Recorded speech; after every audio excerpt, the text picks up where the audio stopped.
The sum of the two numbers is 116 2/3 percentage of the second number. Then the ratio of the first number to the second number.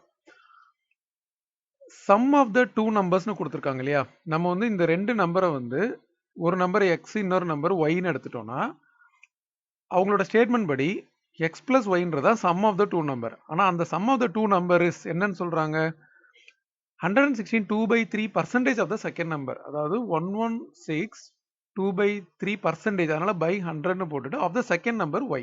இதான் நம்மளோட expression. இதுக்கப்புறம் நம்ம ratio of the first number to the second number, அதாவது x by y யோட ratio என்னன்னு கேட்குறாங்க.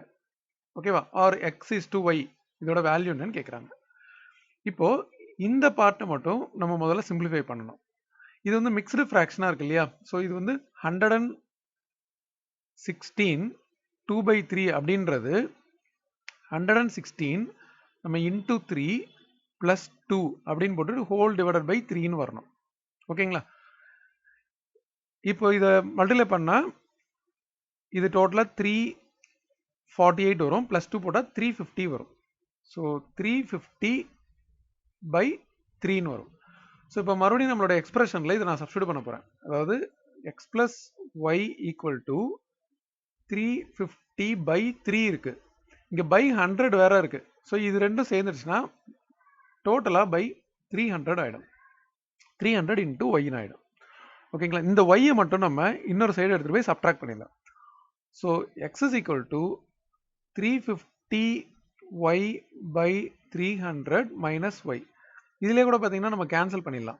ஓகேங்களா, இதை 5 டேபிளில் கேன்சல் பண்ணிங்கன்னா 7y பை 6ன்னு வரும், மைனஸ் ஒய் இருக்குது. இதை மைனஸ் ஒய் நம்ம அப்படியே சப்ட்ராக்ட் பண்ணக்கூடாது, எல்சிஎம் எடுக்கணும். எல்சிஎம் எடுத்தீங்கன்னா இது 6y ஆகிடும். So 7y minus 6y by 6 அப்படின்னு வரும்.